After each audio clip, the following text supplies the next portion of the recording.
Good morning. This is Veda from Webber trade education. இது pre market view. இன்னைக்கு நம்ம ட்ரேடிங்ல என்ன ஒரு பிளான் செட் பண்ணலாம். ஸோ அதுக்கான நியூஸஸ்ல இருந்து நிஃப்டி அண்ட் பேங்க் நிஃப்டிக்கான சப்போர்ட் அண்ட் ரெசிஸ்டன்ஸ் வரைக்கும் நம்ம பார்க்க போறோம். இது வரைக்கும் நீங்க நம்ம சேனலை சப்ஸ்கிரைப் பண்ணாம பாத்தீங்கன்னா சப்ஸ்கிரைப் பண்ணுங்க. எங்களுக்கு நீங்க அது ஒரு எனர்ஜிக்கா நாங்க வந்து கேட்குவோம். வாங்க இப்போ நம்ம வீடியோக்குள்ள போகலாம்.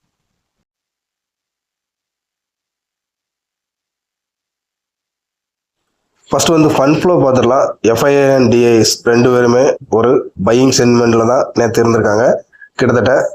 அதே மாதிரி சென்செக்ஸ் அண்ட் நிஃப்டி ரெண்டுமே நமக்கு நேற்று க்ளோசிங் மைனஸ்ல தான் வந்து க்ளோஸ் ஆயிருக்கு. சென்செக்ஸ் 82 பாயிண்ட்ஸ் வந்து க்ளோசிங், நிஃப்டி அதே மாதிரி 18 புள்ளிகள் கீழே நமக்கு வந்து இறங்கி க்ளோஸ் ஆயிருச்சு. ஒரு டாப் கெய்னர் லிஸ்ட்ல வந்து பாத்தீங்கன்னா Swiggy, Tata consumer, Eicher motor, momentum. Swiggy ரெண்டாவது நாளும் நல்ல ஒரு பெர்ஃபார்மன்ஸ் கொடுத்துருக்கு. ஸோ இதை நம்ம கண்டினியூஸாக வாட்ச் பண்ணுறது பெஸ்ட் சாய்ஸாக இருக்கும். டாப் லூசர் லிஸ்ட்டில் வந்து பார்த்தீங்கன்னா REC, PNB, CG power, Adani ports இருக்குது. செக்டார் ஹெட் மேப்பில் பார்த்தீங்கன்னா கன்சியூமர் குட்ஸை தாண்டி மீதி இருக்கக்கூடிய எல்லா செக்டாருமே மைனஸ் தான். குறிப்பாக மெட்டல் வந்து 1.71% வந்து டவுன்ஃபால்.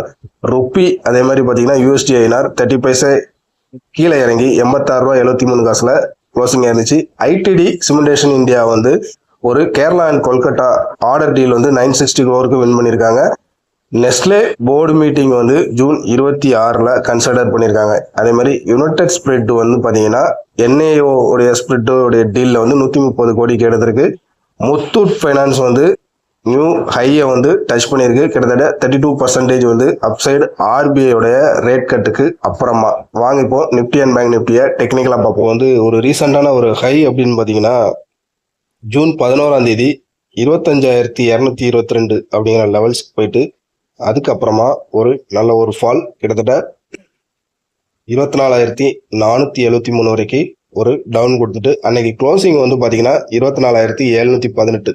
ஸோ கிட்டத்தட்ட இந்த க்ளோசிங் பாயிண்ட் தான் நமக்கு இன்னைக்கு வந்து ஒரு சப்போர்ட்டா நம்ம வந்து ரெடிட் பண்றோம். ஸோ 24,718ங்கிறது ஒரு இன்னைக்கு இன்ட்ராடே சப்போர்ட்டா நம்ம எடுத்துக்கலாம். ஸோ அதுக்கு கீழே இறங்குச்சு அப்படின்னு பாத்தீங்கன்னா உங்களுக்கு 24,620 வரைக்கும் கீழே இறங்குறதுக்கான சான்சஸ் இருக்கு. இப்போ நமக்கு ரீசெண்டா ஒரு ஸ்விங் ஹை வந்து கிரியேட் ஆயிருந்துச்சு. அதாவது 24,946 க்ளோசிங்கு, அதே மாதிரி 24,967 வந்து ஹை பாயிண்ட். ஸோ இந்த 24,946க்கு மேல நமக்கு வந்து க்ளோசிங் ஃபர்தரா நடந்தா மட்டும்தான் ஒரு பாசிட்டிவ் சென்டிமெண்ட்டுக்குள்ள போகணும். அப்படி போச்சுதுன்னா அது நமக்கு அடுத்ததா இருக்கக்கூடிய 25,140ங்கிற ஒரு டார்கெட் பாயிண்ட் நோக்கி போகும். நம்ம அடுத்ததா பேங்க் நிஃப்டியில வந்து என்னங்கிறத நம்ம பார்த்துருவோம். பேங்க் நிஃப்டி பார்த்தீங்கன்னா பேங்க் நிஃப்டி ரீசெண்டா ஜூன் 9 57,049ங்கிற ஒரு ஹை கொடுத்துட்டு அதுக்கப்புறமா இப்போமா 55,527 அப்படிங்கிற ஒரு க்ளோசிங் பாயிண்ட். அன்னைக்கு லோ பார்த்தீங்கன்னா 55,149, கிட்டத்தட்ட 13 இந்த லோ பாயிண்ட் டச் ஆயிருக்கு. இப்போ நமக்கு நேற்றைய க்ளோசிங் வந்து 55,577. ஸோ நம்ம இப்போ இந்த லெவல்ஸை வந்து நம்ம ஃபாலோ பண்ண வேண்டியிருக்கு. 55,527 கிட்டத்தட்ட அன்னைக்கு லோ வந்து பார்த்தீங்கன்னா 55,149. ஸோ நமக்கு நியரஸ்டா இருக்கக்கூடிய ஒரு சப்போர்ட் அப்படின்னு பார்த்தீங்கன்னா 55,149 தான் ஒரு நியரஸ்ட் சப்போர்ட்டா இருக்கு.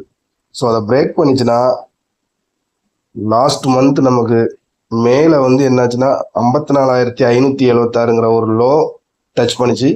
அது வரைக்கும் கீழே வர்றதுக்கான சான்சஸ் வந்து அதிகமா இருக்கு. ரீசெண்டான நமக்கு ஒரு ரெசிஸ்டன்ஸ் அப்படின்னு பார்த்தீங்கன்னா 55,828 ஒரு நியரஸ்ட் ரெசிஸ்டன்ஸ். அதை பிரேக் பண்ணிச்சுன்னா கிட்டத்தட்ட 55,940 அடுத்த ரெசிஸ்டன்ஸா இருக்கும். பட் அதுக்கு மேல டெய்லி க்ளோசிங் நடந்தாதான் நம்ம ஒரு பெரிய மூமெண்ட்டை எதிர்பார்க்க முடியும். ஸோ இந்த வீடியோ உங்களுக்கு ஒரு யூஸ்ஃபுல்லான வீடியோவாக இருக்கும் நம்புறேன். பிடிச்சிருந்துச்சுன்னா லைக் பண்ணுங்க, நம்ம சேனலை சப்ஸ்கிரைப் பண்ணுங்க. தேங்க்ஸ் ஃபார் த வாட்சிங்.